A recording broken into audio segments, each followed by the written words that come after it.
하나님의 기뻐하심으로 오늘도 금요기도회로 결단한 여러분의 심령 속에 하나님의 크신 역사와 성령의 충만한 권능이 함께 하시기를 축복합니다.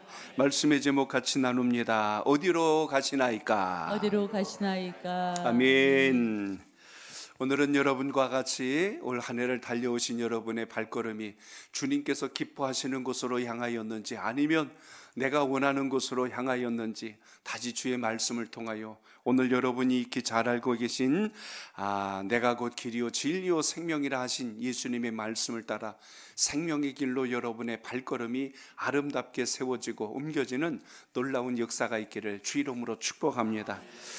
말씀 들어가기 전에 이제 미리 좀 광고를 좀 드려야 되겠어요. 내일 이제 우리 교회 김장이 이제 준비가 됩니다. 내년 한 해 또 좋은 우리의 음식을 또 준비하는 날이기도 한데 개인 사정도 있고 바쁘실 거 합니다. 근데 우리 내일은 좀 우리 남전도 유전도 서로 연락들 하셔서 함께 좀 수고하고 연합하시면 참 좋을 것 같습니다. 함께 단합하셔서 한 분이라도 더 하면은 빨리 끝나잖아요. 그래서 고기를 많이 준비했대요. 내일 고기를 많이 준비했다는 건 점심 식사를 맛있게 하도록 한 돈으로 수육 30돈을 준비했어. 맞나? 30돈? 30건을 준비했는데 맞아? 많이 준비했으니까 점심 때 맞춰 오지 말고 아침 일찍 오셔서 함께 수고하고 함께 나누면서 봉사하고 이렇게 교제를 나눌 수 있도록 해주시면 좋겠습니다. 믿음의 선한 수고들이 함께 나눠질 수 있기를 바랍니다. 자, 우리 옆 사람 한번 인사합니다. 기도로 승리합시다. 시작. 다시 한 번 더 응답받고 쓰임받읍시다. 시작. 아멘. 하나님의 기뻐하심으로 여러분의 모든 주님을 향한 믿음의 순전한 고백이 선한 열매요 증거가 되시길 바랍니다. 우리나라 최초의 고속도로가 세워진 경부고속도로를 여러분 기억하실 겁니다. 1968년도 12월 1일 착공해서 어쩌면 이렇게 급속도로에서 19개월 만에 이게 완공이 됩니다. 1970년 7월 7일 준공 테이프를 끊게 되는데 당시 1968년도로 해서 총 경비가 얼마나 들었냐면 약 430억이 들었대요. 서울에서 부산까지 고속도로를 내는 그 일을 그때 당시 했습니다. 이걸 만들 때요, 여러분 아시는 분들도 많이 계시겠지만 많은 사람들이 그것에 대해서 반대를 했다고 해요. 아니, 차가 없는 나라에 웬 고속도로냐, 왜 넓은 길을 그렇게까지 뚫어서 놓을 필요가 뭐가 있느냐 하고 많은 곳에서 반대를 합니다. 그건 너무 시기상조 아니냐, 예산도 부족하고 국가기관도 여러 가지 자원도 부족한데 굳이 그렇게 해야 될 필요가 있겠느냐 하고 반대를 했습니다.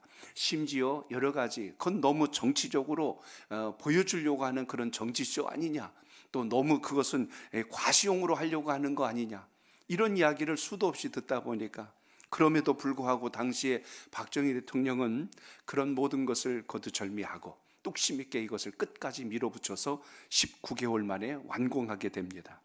그토록 반대했던 그 사람들도 완공되고 나서는 뭐라고 그러겠어요? 할 말이 없는 거예요. 끝났으니까. 그리고 또 그 도로를 잘 이용만 하는 거예요. 뭐라고 그랬을까를 한번 생각해 보시기 바랍니다. 미래를 내다보고 투자한다는 게 사실은 쉽지 않은 일이었음에도 불구하고 이렇게 함으로 인하여서 현재 이 경부고속도로의 경제적 가치가 약 12조가 넘는다고 합니다. 정부에서 보유한 재산 중에 가장 비싼 게 경부고속도로라는 이야기예요. 길이라는 게 그렇습니다. 준비할 때는 왜 해야 되는지도 모르고 의구심을 가졌다가 정작 그 길이 있을 때는 이 길이 이렇게 좋은 것인 줄 몰랐구나 하고 이렇게 알게 되었다는 이야기입니다. 그만큼 여러분, 길이라고 하는 것은 우리가 살아감에 있어서 절대적으로 필요한 것인데 모든 사람들이 자기가 목표한 곳, 계획한 곳으로 가기 위해서는 이 길이라는 걸 통하여 가게 됩니다. 요즘도 이렇게 아파트 단지를 다니다 보면 길을 내놔도 사람들이 길대로 잘 안 가요. 자기가 편한 대로 가다 보니까 화단 중간에 길이 나기도 해.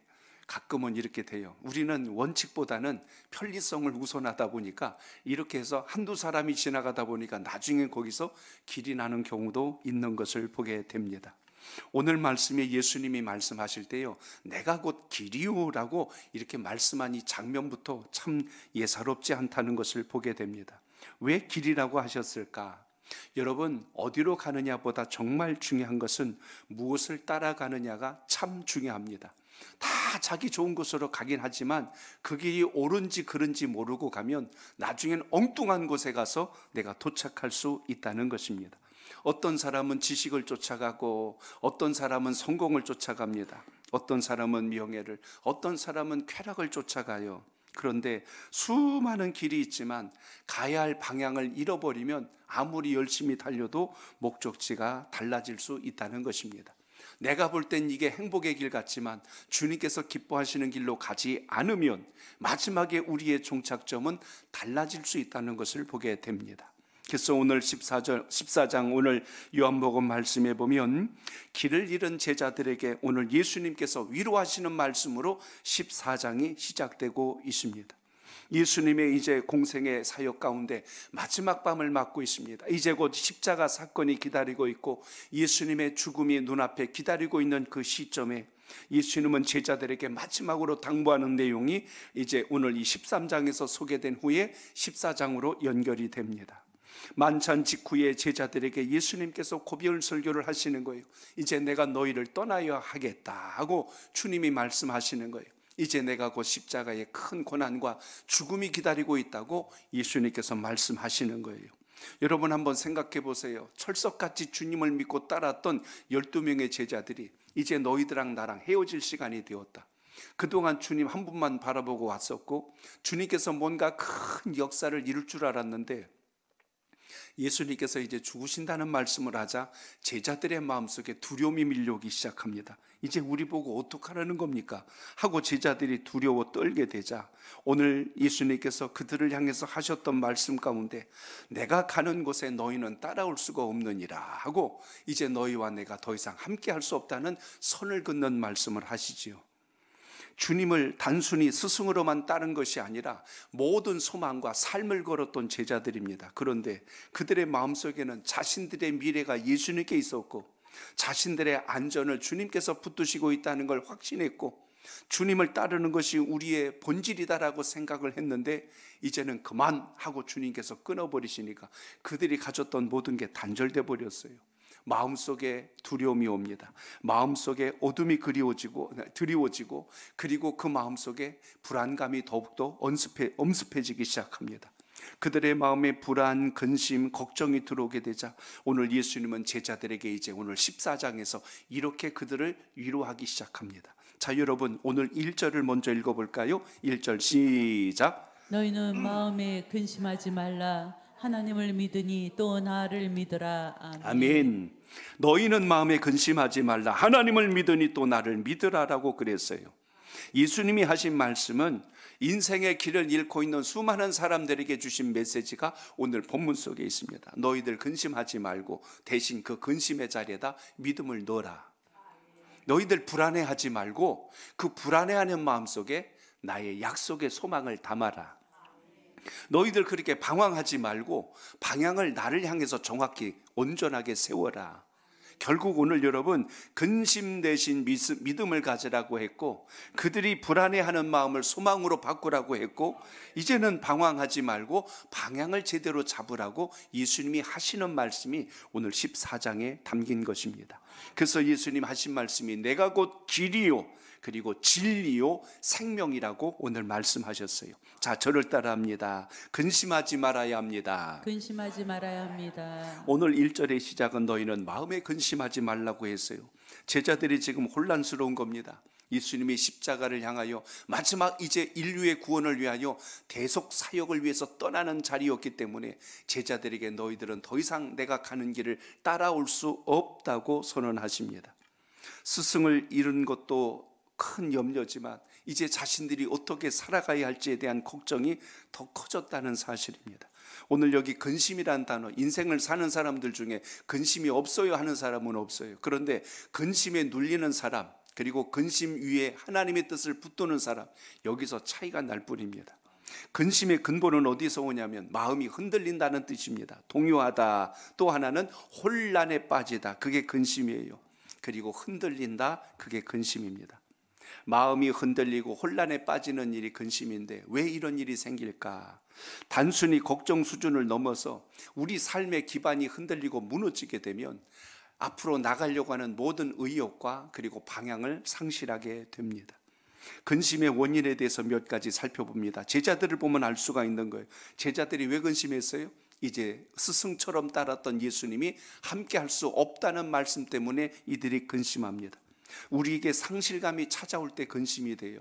그렇게 철석같이 믿었던 게 끊어지는 순간, 희망의 끈이 끊어지면 우리는 근심하게 됩니다. 앞으로 내가 어떻게 해야 될지 방향을 못 잡으면 우리는 그때부터 근심이 시작됩니다. 상실하고 확실하지 않는 일이 생기면 바로 이어서 나오는 게 두려움이란 게 우리를 지배해버려요. 이게 나를 오랫동안 붙들게 되면 의욕도 상실하게 되고 사람을 만나는 것도 싫어지고 완전히 그냥 녹다운돼 버리는 상황이 오지요.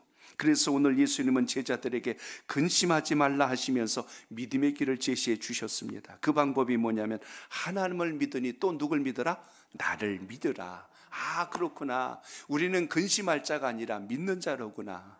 근데 여러분, 이걸 바꿔놓고도 우리가 신앙하는 사람들이 있다니까요. 오늘 금요기도회를 통하여 여러분 마음속에 근심을 다 내려놓고 오늘 주님께서 주시는 믿음의 자리에 서시길 축복합니다. 그렇기 때문에 하나님의 사람들이 가져야 될 게 바로 여기에 있다는 사실을 주목합니다. 이제 어제 신방을 15목장 신방을 이제 이렇게 마치게 됐는데요. 그 우리 저 어디입니까? 그 오재섭 집사님 그 성금장원사님 신방을 하게 됐는데 그 오재섭 집사님이 말씀 전하면 자꾸 이렇게 하시는 거예요. 이렇게 하거든요. 왜 그러시냐고 이렇게 해서 쳐다봤더니 그 송고사님이 그러니까 아이고 저 양반이 저기 보청기를 잃어버렸어요. 또 그러는 거예요. 그걸 150만 원이나 드는 건데 그걸 잊어버리신 거예요. 그래갖고 이렇게 하니까 얼마나 안타까워요. 그래서 아유 그만 가서 저 하나 더 저기 그거 그냥 뭐 저렴하게 이렇게 비싼 건데도 이렇게 좀 혜택 받아서 하셨다고 그래서 아니 그럼 다시 하나 더 구입하셔야 되겠네니까 아유 바로는 안 준대요. 그래서 얼마니까 7년 이상 걸린대요. 그래서 그럼 7년을 더 사시면 되잖아요. 또 제가 또 그렇게 이야기해서 그때 사시라고. 그게 좀 마음이 좀 안쓰럽고 그랬는데 오늘 저녁에 아까 전화가 송구사님한테 불이 나게 온 거예요. 사모님하고 전화가 왔어요. 뭐 통화하는 소리가 질질 정도로 큰 소리로 하시더라고요. 그래서 아니 무슨 일이세요? 그랬더니 찾았어요 그러는 거예요. 아니 어디서 찾는데 아이고 그거 잊어버린 줄 알았는데 거기서 찾아가지고 왔는데 아이고 우리 그냥 이 오집 집사가 그러는 거예요. 아이고 귀신이 찾아다 놨나 뭐가 고칼 소리 났나 막 그러니까 설일도 안에 어제 목사님이 신방 오셨으니까 목사님 찾아준 거지 이렇게 해가지고 아유 신방 받고 다음날에 좋은 일이 생겼다고 오늘 하루 종일 너무 좋아서 기쁘다고 그러는 거예요. 어제는 근심이었는데 오늘은 할렐루야가 돼버렸어. 신앙하면서 여러분 우리 삶 속에 때로는 근심이 있고 걱정이 있을지라도 주님 의지하는 믿음이 여러분 삶 속에 날마다 살아있기를 바랍니다. 오늘 제자들이 근심하니까 주님이 뭐라고 그랬어요? 하나님을 믿으니 또 나를 믿으라. 그러니까 우리 하나님의 사람은 근심하는 자가 아니라 믿고 사는 자임을 잊지 않길 바랍니다.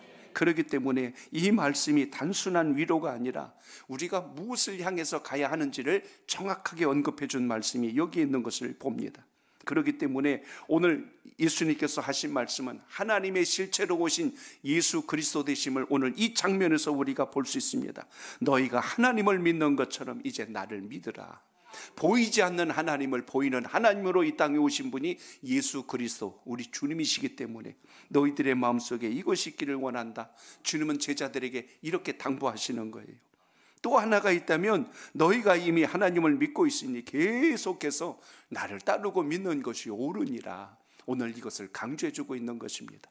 우리가 입으로는 예수를 믿는다고 하는데 삶으로는 주님을 따르지 않고 있다면 그것이 어찌 그게 믿음이 될 수 있겠어요? 그래서 오늘 예수님께서 하셨던 말씀의 가장 중요한 대목이 이겁니다. 왜 기도하게 돼요? 근심이 있고 염려가 있고 불안할 때 하나님의 사명을 더 강력하게 감당해야 되는데 주님은 그 근심을 바꿔서 믿음이라는 것으로 오늘 선포하신 것을 보게 됩니다.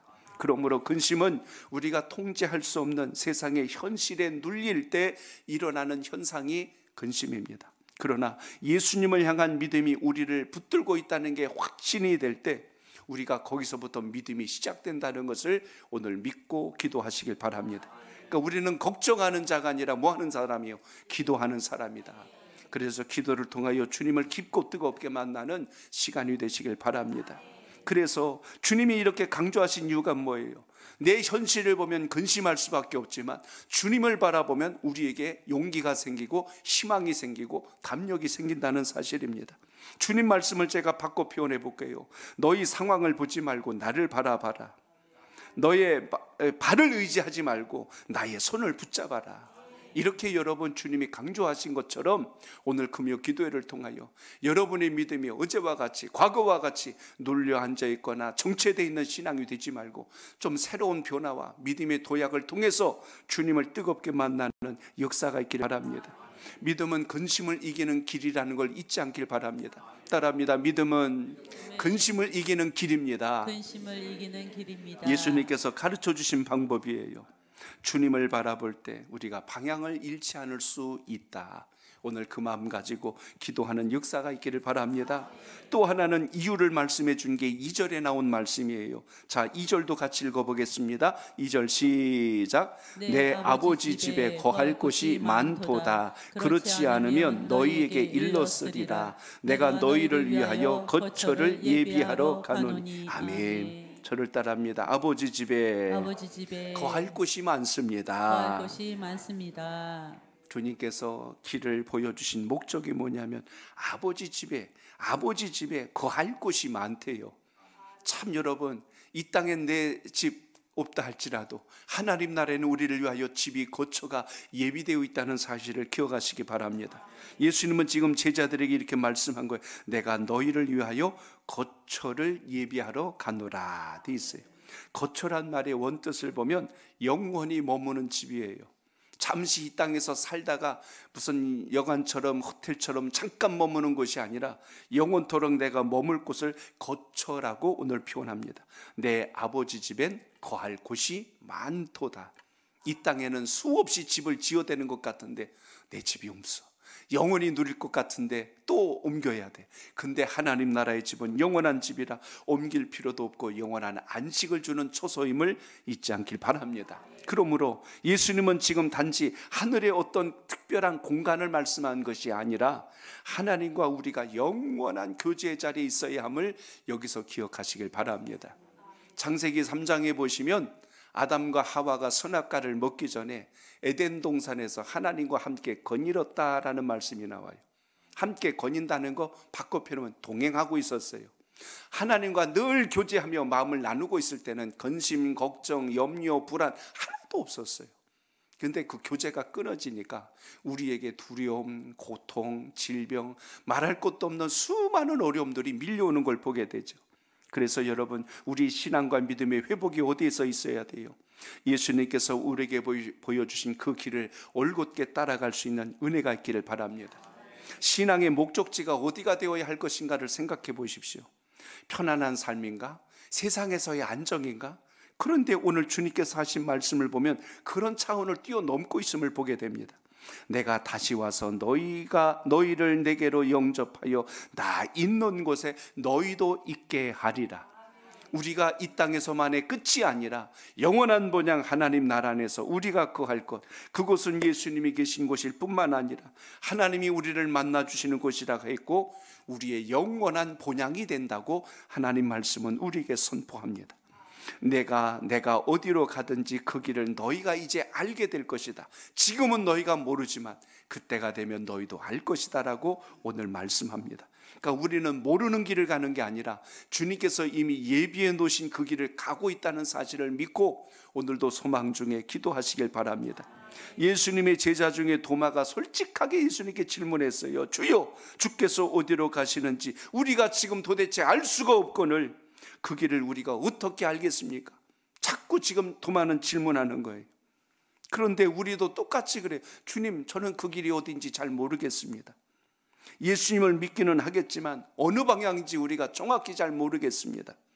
신앙생활을 한다고 하지만 하나님이 어디까지 나를 인도하시는지 확신이 잘 들지를 않는 거예요. 그래서 예수님이 세 가지를 빗대어서 오늘 확신 있게 다시 강조한 말씀이 우리가 익히 알고 있는 바로 이 6절에 있는 말씀입니다. 자, 6절을 다시 읽어봅니다. 시작. 예수께서 이르시되 내가 곧 길이요 진리요 생명이니 나로 말미암지 않고는 아버지께로 올 자가 없느니라. 아멘. 내가 곧 길이라는 말은 길 자체가 되어진다는 겁니다. 이쪽이 길이다가 아니라 내가 곧 길이다. 그러니까 그 길 위에 서려면 예수님과 깊은 교제와 나눔이 살아있기를 바랍니다. 주님이 진리라고 말씀하시잖아요. 진리는 하나를 이야기하지 둘을 진리라고 말하지 않습니다. 변하지 않는, 영원토록 변치 않는 것이 진리인 것처럼 예수님이 오늘 강조하신 게 바로 여기에 있습니다. 길을 안내하신다라고 말씀하지 않았고 내가 그냥 길이다 이렇게 말씀하셨어요.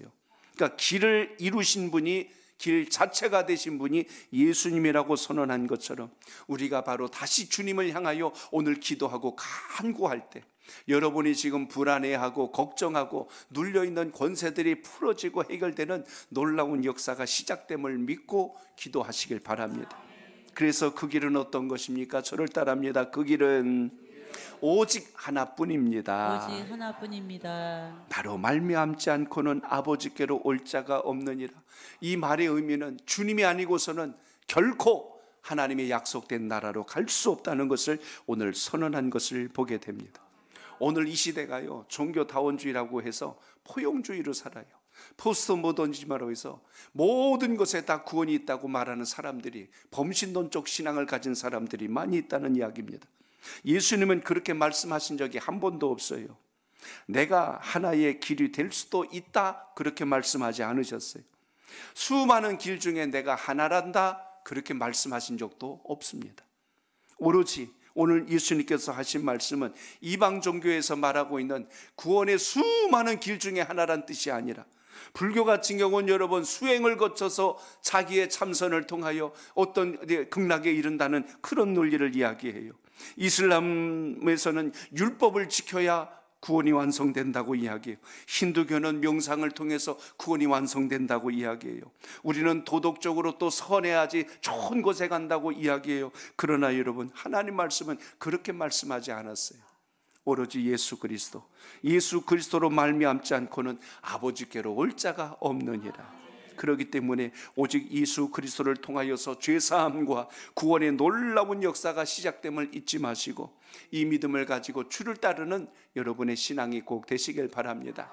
그래서 주님께서 놓으신 그 길을 우리는 좁은 길이라고 하잖아요. 좁은 문이라고 하는 겁니다. 마태복음 7장 13절로 14절까지 우리 같이 한번 읽어봅니다. 시작. 좁은 문으로 들어가라. 멸망으로 인도하는 문은 크고 그 길은 넓어 그리로 들어가는 자가 많고 생명으로 인도하는 문은 좁고 길이 협착하여 찾는 자가 적음이라. 아멘. 예수님만이 아버지 하나님께로 가는 유일한 길이 되심을 잊지 않길 바랍니다. 예수 그리스도 우리 주님만이 우리의 참된 진리란 사실을 오늘도 기억하시기 바랍니다. 예수 그리스도 우리 주님은 생명이라고 말씀합니다. 목숨 2개 갖고 사는 사람 이 세상에 한 사람도 없어요. 우리에게 주신 이 생명이 그래서 귀한 겁니다. 하나이기 때문에, 둘이 아니라 하나이기 때문에. 아마 목숨 2개 줬다면 별일 다 생길 겁니다. 뭐 목숨 하나 더 있으니까 이까 짓고 뭐 해가지고 별일이 다 일어날 겁니다. 생명이 하나이기 때문에 소중하듯이 예수님께서 그 생명으로 우리에게 오셨다면 우리가 예수님 안에 있을 때가 가장 복 있는 인생이란 걸 잊지 마시고 그 은혜가 함께 하시길 바랍니다.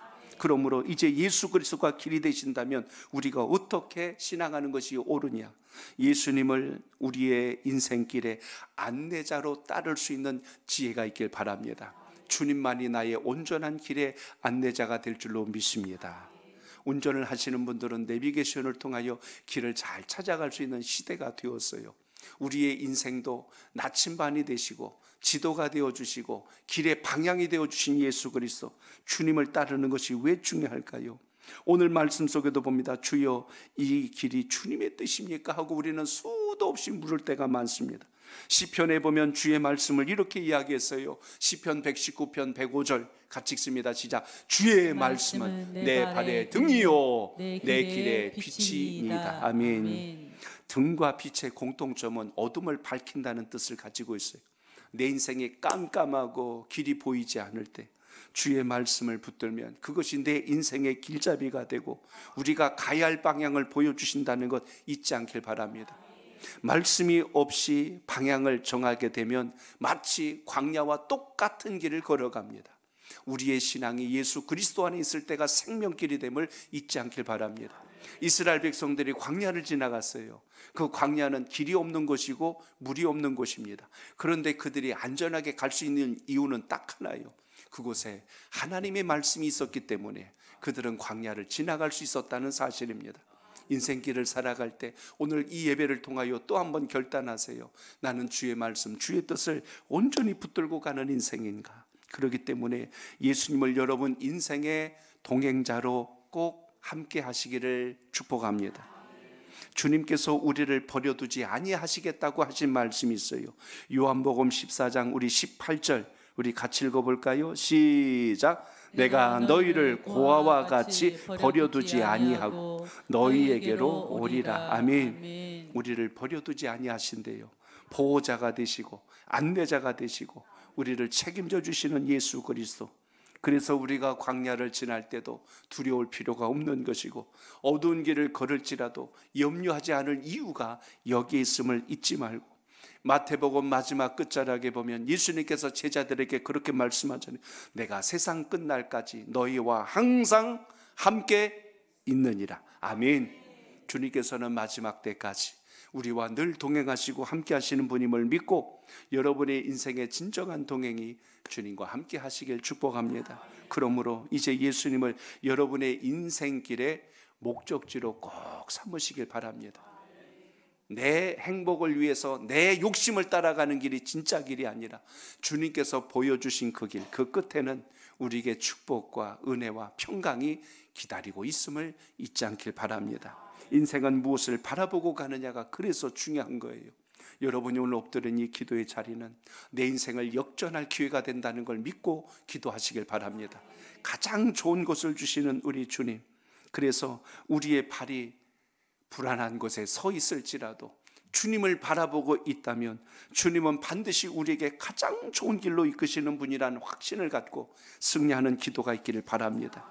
도마처럼 예수님께서 어디로 가시나이까 하고 묻기보다는 길이 되시고 진리가 되시고 생명이 되신 주님, 이제 제가 주님을 따라서 제가 어디로 가야 할까요? 하고 주님께서 가시는 길을 묻는 것이 믿음의 사람의 기도임을 잊지 않길 바랍니다.